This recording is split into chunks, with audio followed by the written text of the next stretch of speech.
what you watch for is that the only thing that people kind of refer to is you need to make sure you have a good education, and then eventually the education will give you access to opportunity, so to say.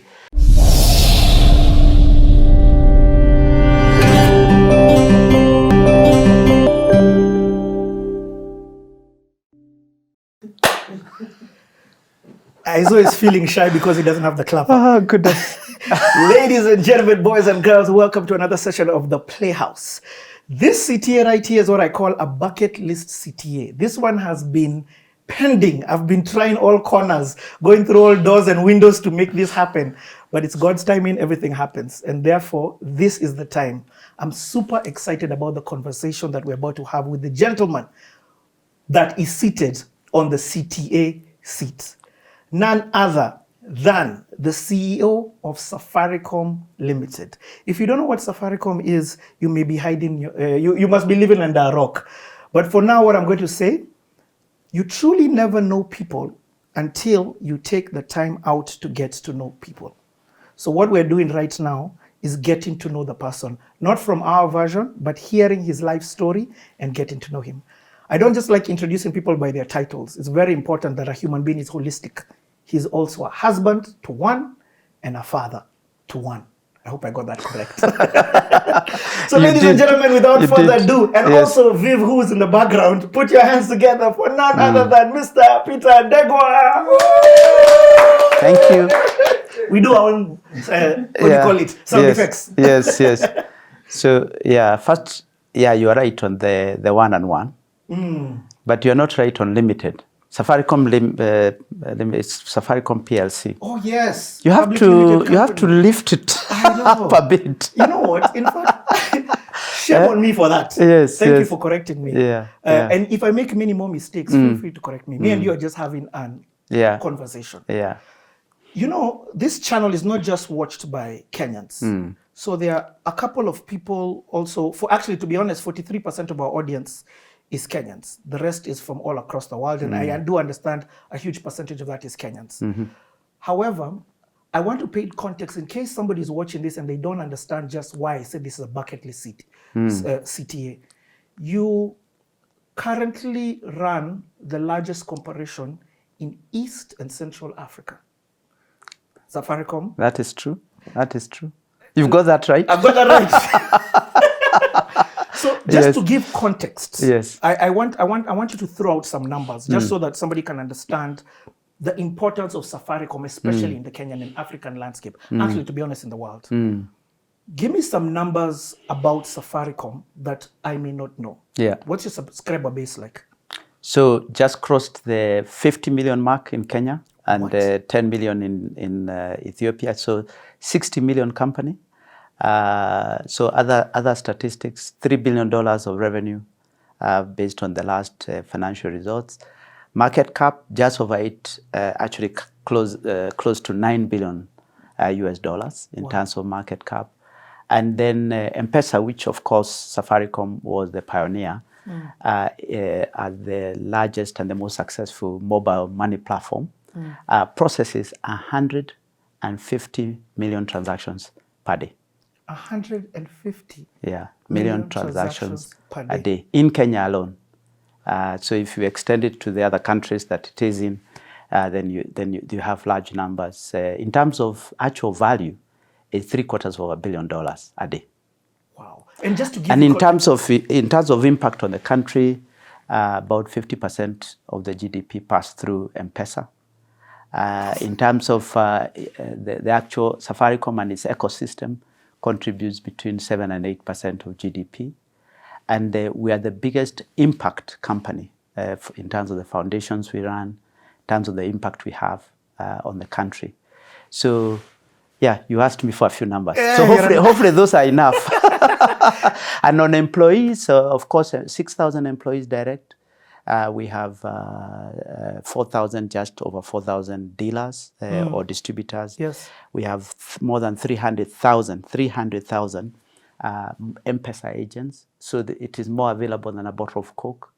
We have 800,000 merchants, Lipa na M-PESA merchants, which is pay with M-PESA. That is the large ones, the more established. And the smaller ones are about 1.3. So it's about 2 million merchants that rely every day on paying with M-PESA. Just, do this on your shoulder. It's called get that dust on your shoulder. Put some respect on the company. Yes. That's why when you said Safaricom Limited, forgive me. No, we have to. And I want Safaricom PLC. And I have Safaricom shares, so shame on me. And actually, the share price is doing very well. I know. I just crossed, actually, year on year, about almost 70%, the last 12 months. In terms of share price growth. As you were coming today, I wanted to see the impact of Safaricom on my life. So I wanted to also demystify these numbers into real life. From the moment I've woken up until today, until right now you seated here, I've used M-PESA 10 times. Excellent. So you must have been, you are one of our super users.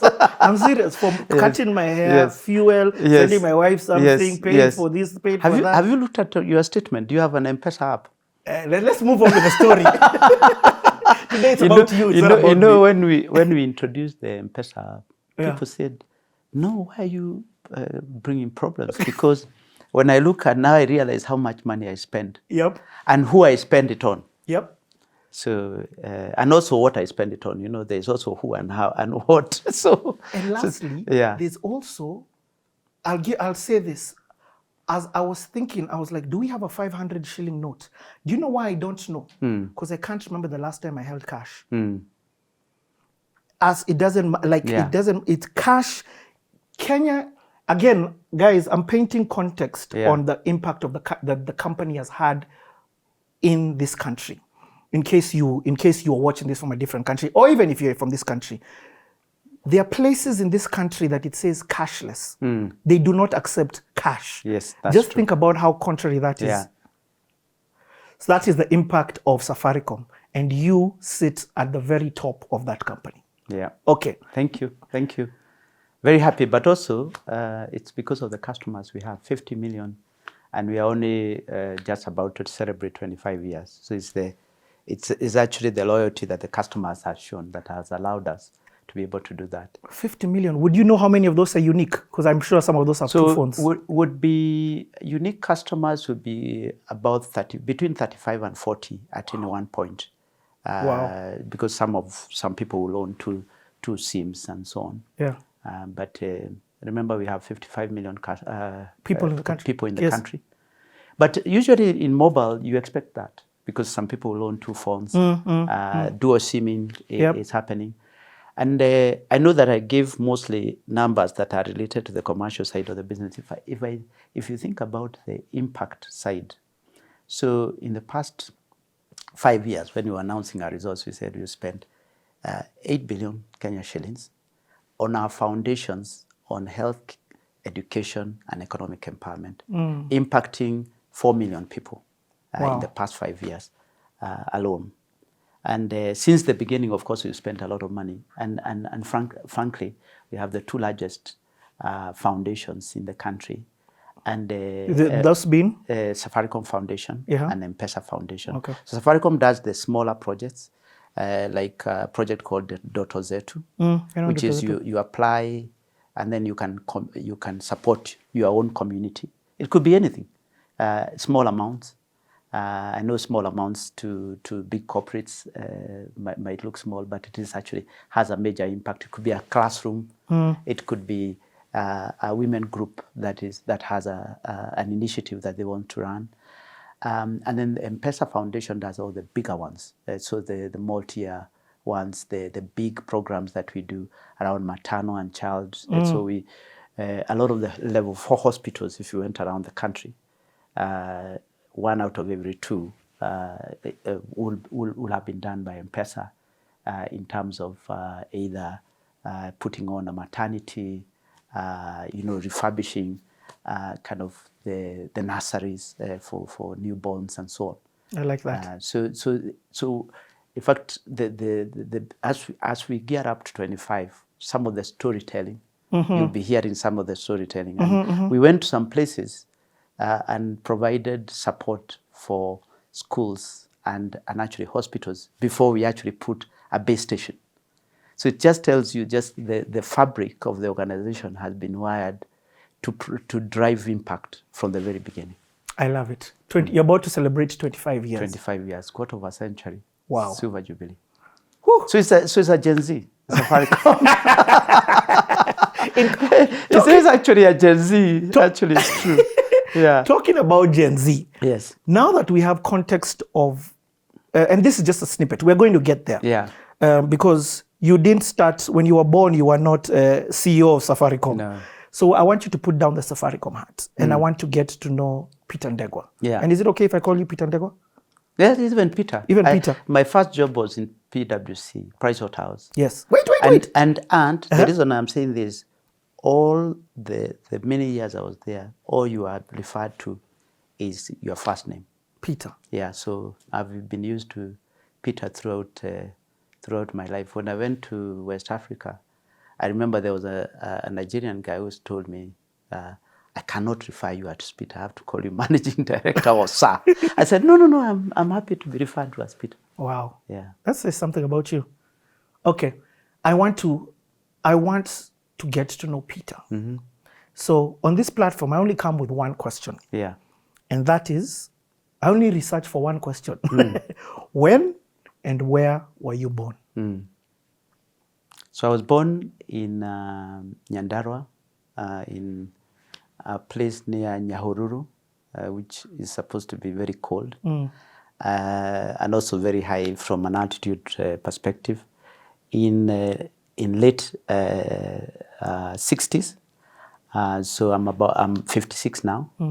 I come from a large family. I was born in a very large, second born, in a very large family of 9. 9. So second born. Are you the first boy? So first boy, but second born in the family. So you have an older sister? I have an older sister who is, so, and then I've got 5 brothers and 2 other sisters. So 3 sisters. Wow. And 5 brothers. Okay. That's a huge family. Yeah. That's a huge family. Yeah. What I like doing is now getting to understand the context of the surrounding. First, let's start with your family. So this is a jigsaw puzzle, and you are giving us the pieces as we put them down. So tell me a little bit about your upbringing in context with your mom and dad. So when we were brought up in Nyahururu, we grew up in a place called Gaidaithia, God help. And actually my school was also called Gaidaithia, so because the area was called Gaidaithia. And I'm told that the name comes from the people who initially went there. There was a big forest because most people migrated either from Nyeri or Boranga, and they would drive through the forest or whatever means they used. And it was a very lonely kind of drive. That's why it was called the area, because it was not habited, so it was called Gaidaithia. So your parents relocated there? Yeah, so my father comes from Nyeri, my mom comes from Moranga, and then they relocated before actually they got married in Yandere. So my grandmother is the one who relocated to Yandere in Okalau, and so therefore my uncles and my aunties, part of their life actually was in Yandere, and many of their children are now are born. So we come from Yandere. We don't consider ourselves coming from Nyeri or Moranga, because our parents actually got married in Yandere. So we were brought up. I was brought up mostly by my mom, because my father initially joined the Navy, then went into shipping. The Navy? The Navy, yeah. Wow. Yeah, then went into shipping. And, okay, when you say shipping of goods and stuff. No, the way people sail. Yes. Sailing around the world, yeah. Okay, so your dad was not home a lot then? No. So my dad was I would say hardly, not hardly, but infrequently used to come and visit in the same way that if you lived abroad, you'd come and visit. But so our mom brought us single-handedly for the most part. Some of the upbringing we were brought up by my grandmother. Are you in a community homestead with your grandma near? No, because no. Actually, what it is that in Yandere, it's more people migrated. So it was at this you buy land. So it was those schemes that were actually established around the time of independence, and then so people bought land, and it's the same thing that happened in the Rift Valley for the people who migrated especially from mountain or from other places, and therefore it's not your ancestral type arrangement. I get it. Yes. So you are kind of in your farm or homestead tends to be the nuclear family. So your mom and dad, and then the siblings that you have, unlike in other places. But the thing with Nyandarua though is that most people, when they migrate, and generally migrants, tend to look for better opportunities, whatever it is that they are going to migrate. So very little safety net that they have left back. And actually, so even when you were growing up, you kind of knew that, education is the thing that allows you to access anything. And had you seen education?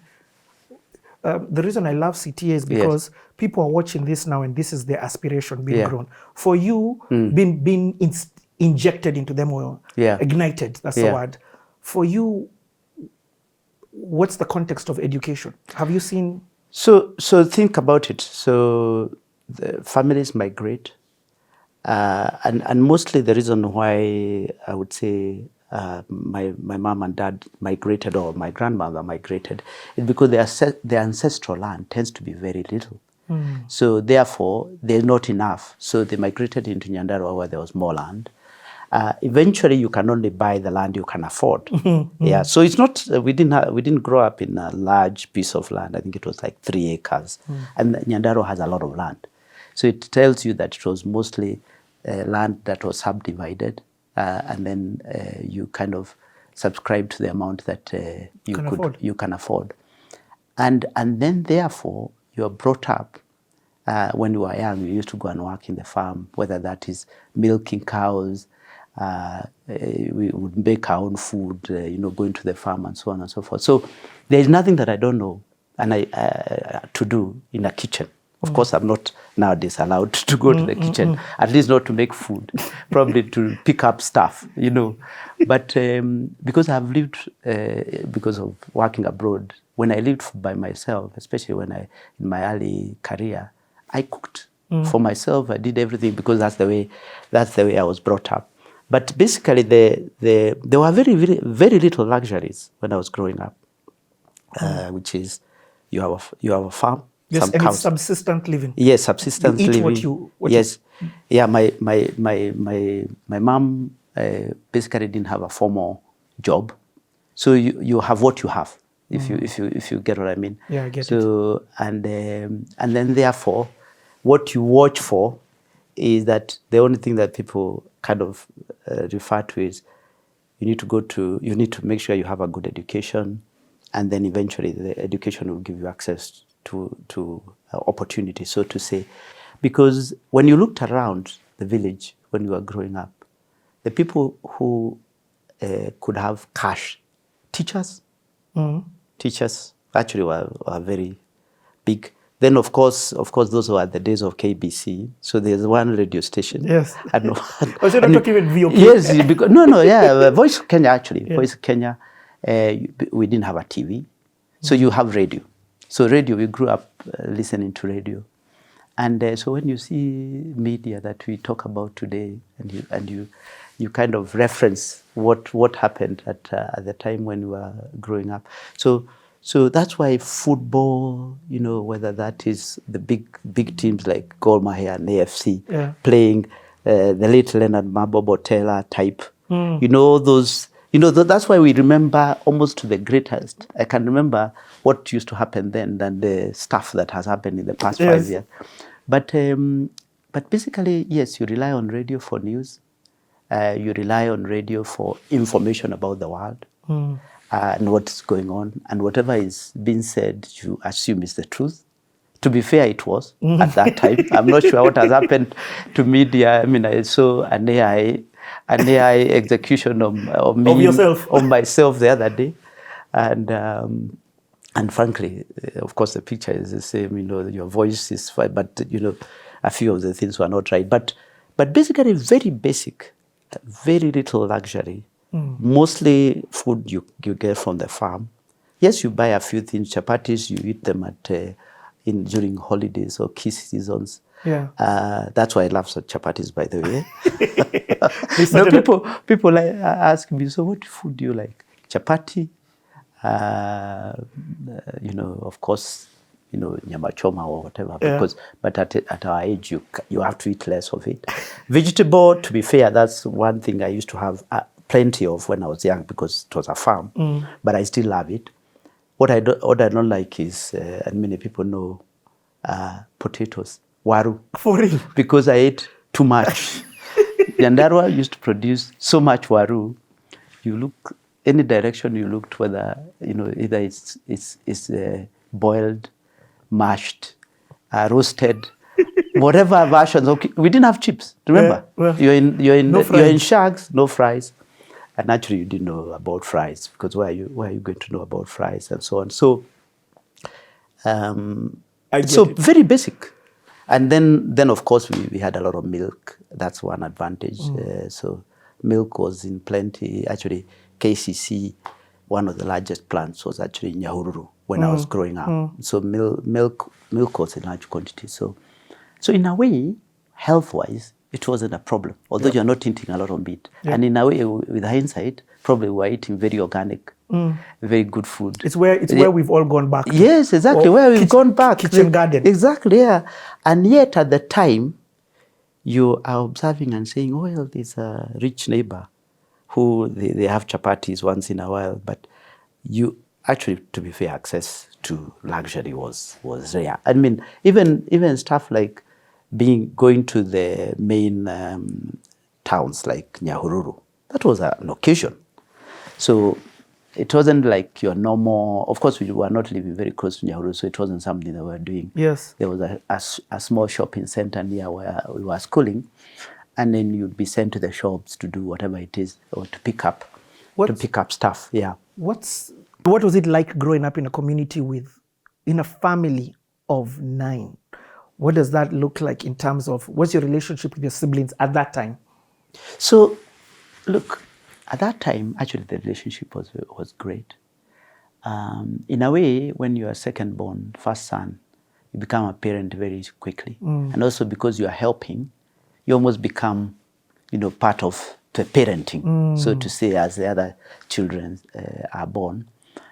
Myself, my elder sister, and a couple of my brother who follows me, and my other sister, at least the first 3 of us really almost supported my mom in terms of bringing up the other kids. So you're not just her son, you're also a co-parent to your younger siblings. Absolutely. And also, remember the other context, my father is not around.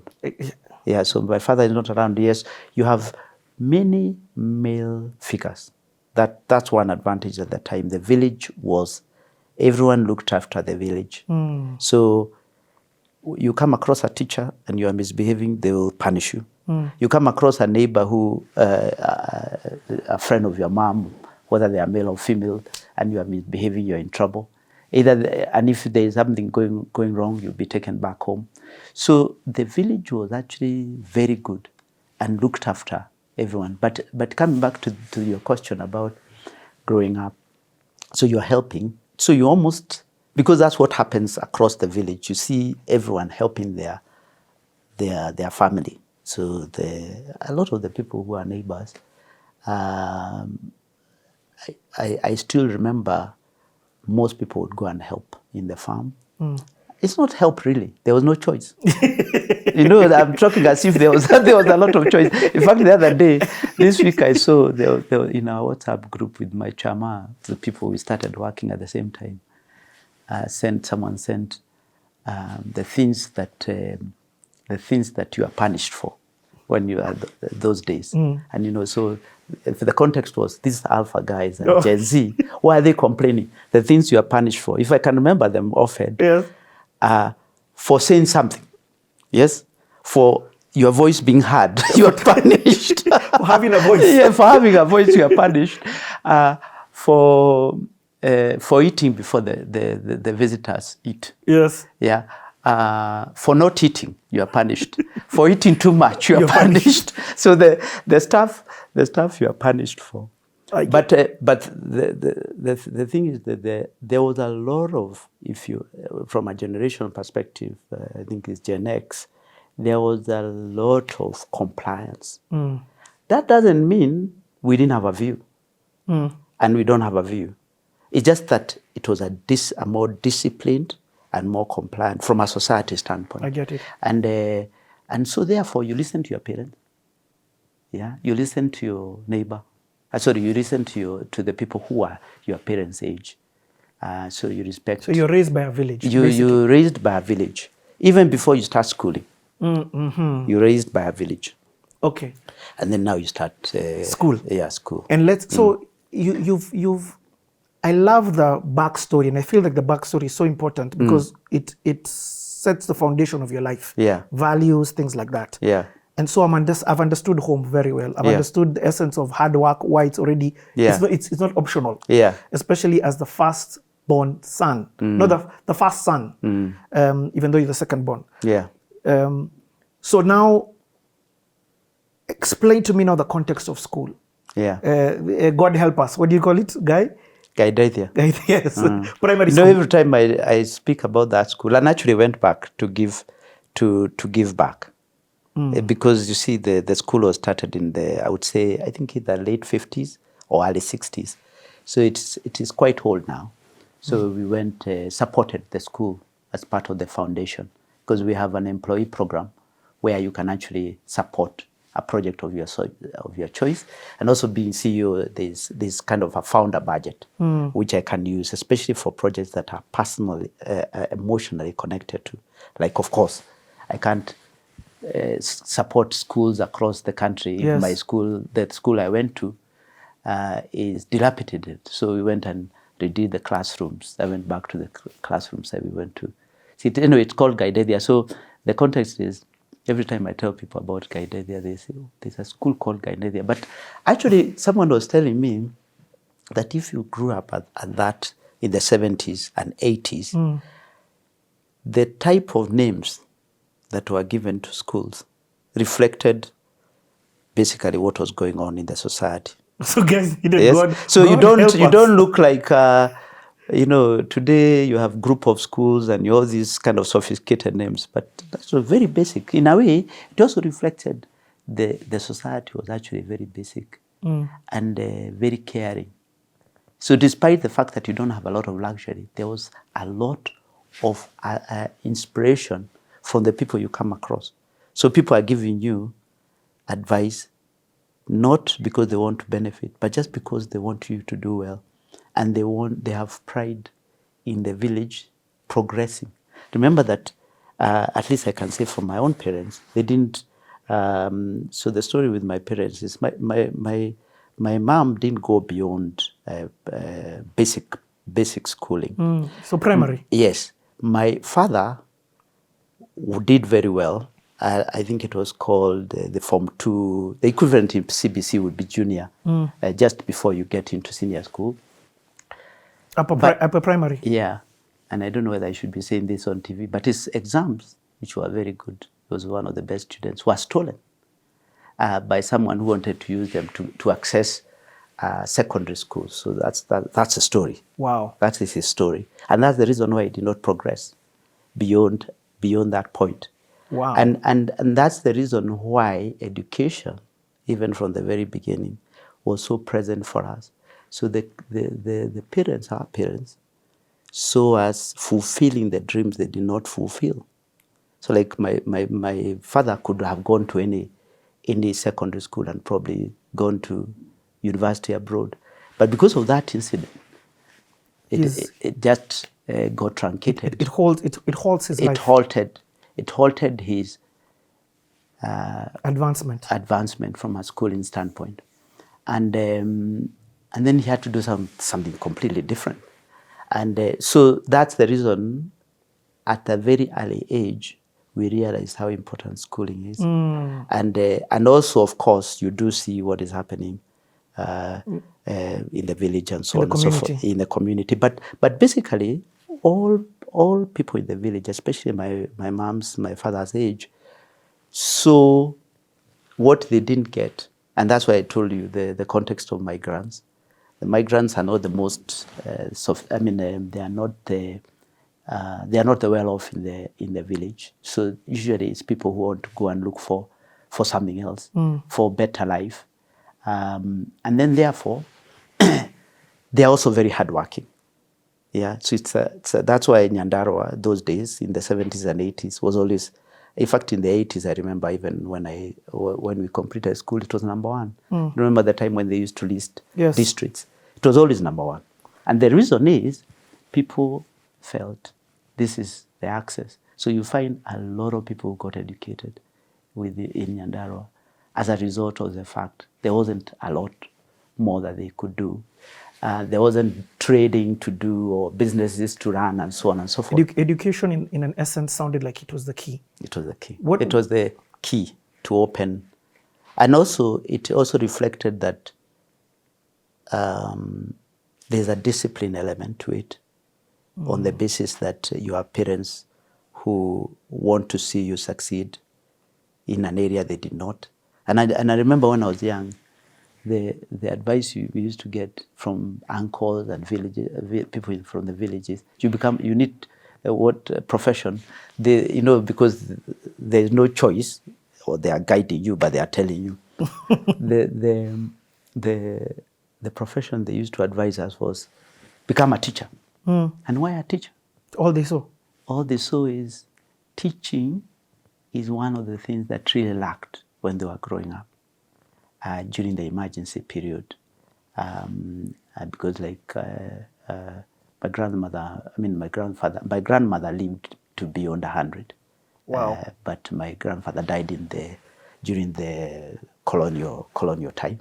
But the thing about the advice they were giving is keep improving yourself, and education being the way to improve yourself.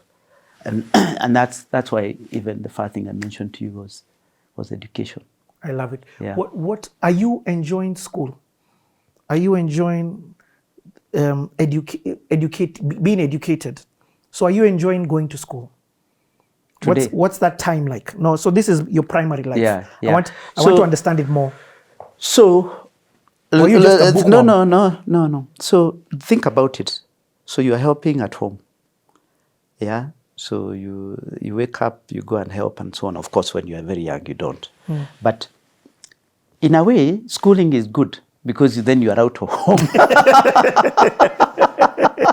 Isn't it? Schooling is actually now this is when you don't have to worry about manual labor. Yes, no manual labor, no forced labor. If I may put it that way, in a nice way. In a nice way. Today you would be told you are abusing kids. Labor. You are abusing kids.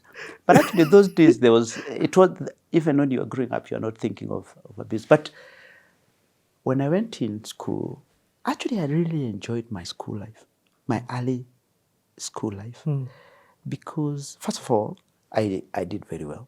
So therefore you were a sharp student. Yeah, I was a sharp student. And generally it was very basic. So it wasn't, when you say bookworm, there were no libraries. So the thing that you retained was what the teacher taught you. Wow. So the normal old school training of chalk and board, isn't it? Yes. And that's it. Yes, you can borrow a book here and there from a teacher. There's no library. One of the reasons why actually our foundations do a lot of libraries, and I value putting libraries, is because I know how important it is. because otherwise kids could could come across books much later in life. Of course, books have now, libraries have now evolved materially, but we used to, of course, have books which were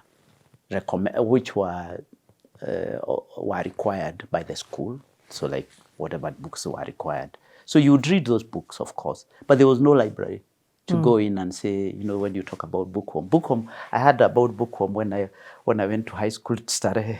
Why were you doing well then? Why, or were you just naturally a clever student? Naturally gifted. Okay. So I can't deny that. But teachers were very good. I told you that Yandere was pretty good. And also, I was actually very disciplined. Yeah, and I've always been disciplined across my life. And but within the family, yeah, I was quite gifted. So therefore, did very well. In fact, my mom tells people about the awards that I brought home.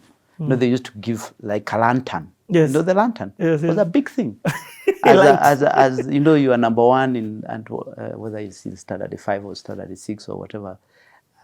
Okay, you are exceptional. You are like, no, I'm just trying to understand. Yes. You are like a number one. Yes. You are not, when I say yes, you are not at a number 3, you are number 1.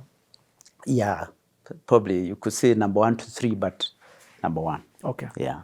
And are you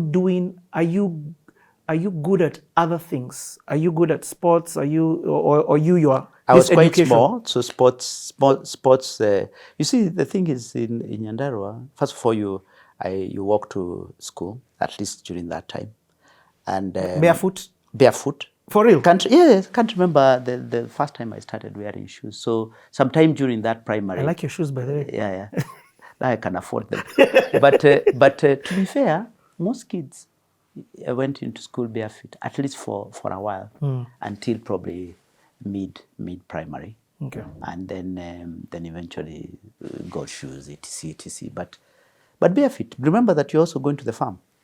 You're going to the farm. Are you going to the farm in shoes? There's no shoes as you go to the farm. But what was I talking about here? So for context, again, you're giving us pieces. Yeah. So this is another puzzle of school and the younger years, and you've again painted it well in the context where I'm understanding. You're talking about your size and the biggest about other sports. things. Yes. So I could run, and I still run up till today. But you also actually, to be fair, although the kind of sports and all that stuff was important, and I think there were some exceptional kids who did mostly two, which is football and running, and but it was seen as fun, rather than necessarily because it is. Today, part of your upbringing, especially for kids like my son's age. My son is 16. The sports is a big part of their upbringing. Whilst that time it was more fun. You're going out to break and so on and so forth. So I could run football, no, but football loved following football, but so more athletic. But in the context of the people I was in school, I was not. You were not exceptional. No, I was not exceptional at all. But you were. So I was exceptional on the academic side. And here's the final question for this era. Yeah, and also I became a prefect fairly early. So from a leadership standpoint, nice. I was also I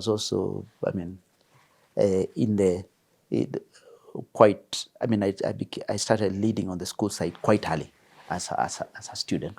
So I would say those two elements, but not to sports. You are running to school, so why did you bother yourself to? Yeah, but to be fair, it's also opportunity. There wasn't a lot of. When I went to study, it was very different.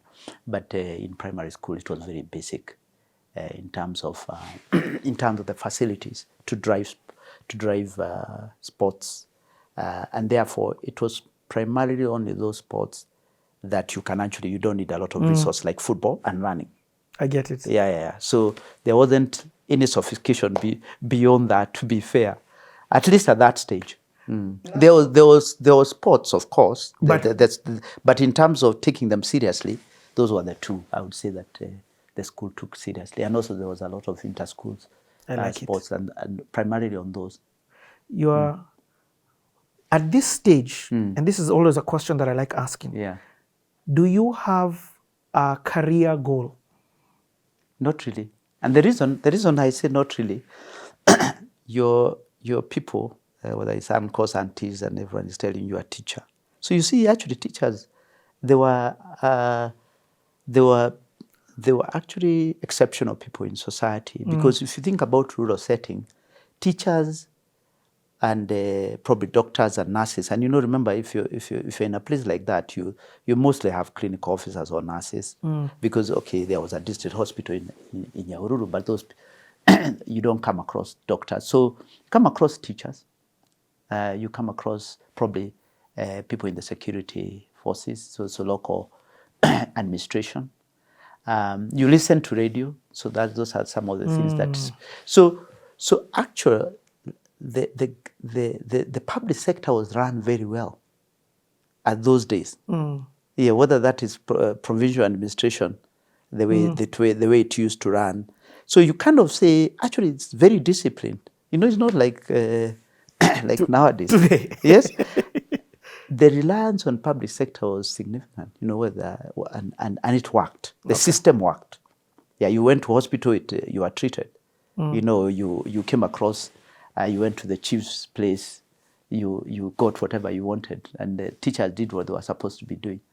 So the thing that I used to listen to, because radio was the only means of actually interacting with the world, is what inspires you. So actually the senior people within public sector, government, ministers and all those PSAs and all that stuff was a big thing. But it wasn't the area that you kind of don't think, I want to work in the government. That's not what you think about. Yeah. But so at that time, your goal is to pass. Your goal is to pass. That's actually true. Your goal is to pass the exams. Your goal is to pass. Luckily for me, it wasn't that hard.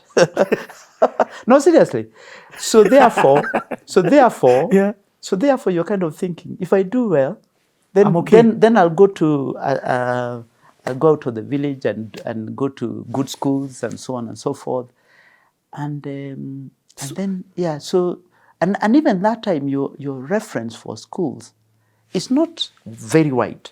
You're not thinking. You know the alliances and so on and Starehes and everyone. So of course national schools and you know that based on where I am, I'm likely to, because eventually we came to choose what schools you get into. But and so did you? So which school then did you want to go? Because what it sounds like your next ambition in life is to enter a good high school. Good high school. Because it felt to us, at least from what we used to be told, or at least the people you interacted with, as long as you go to a great high school, your life is sorted out. Because the school system was a meritocratic system. It wasn't based on how much you pay. There were no private schools, who you knew. It was pure exams. So how did you do? And those schools will select students based on what they did, regardless of which part of the country you came from. And it was pure, and it was as pure as that. So you trusted because you felt, actually, this thing works. You trusted once you go to a great high school, especially a national school, then you're in a good place. And I was one of the first ones to go to national schools. Wow. Of course, there were a few people who also went to national schools, but I was one of the first ones. So did you choose, because I know you ended up in Starehe, but did you choose Starehe? These schools, by the way, at that time, if you wanted to go to those schools, it had to be your first choice. So you wouldn't get into Alliance if it wasn't your first choice. Okay. Or Starehe. So at least I can tell you, I chose Starehe as number one. Okay. And a couple of other high schools, national schools as number 2, etc. But Starehe was number one. And of course you excelled. I went through, yeah. And what year do you go to Starehe? In 1982. Okay. Yeah. So I finished, 1983, because we finished primary school in 1982. Transition us now into Starehe. Yeah.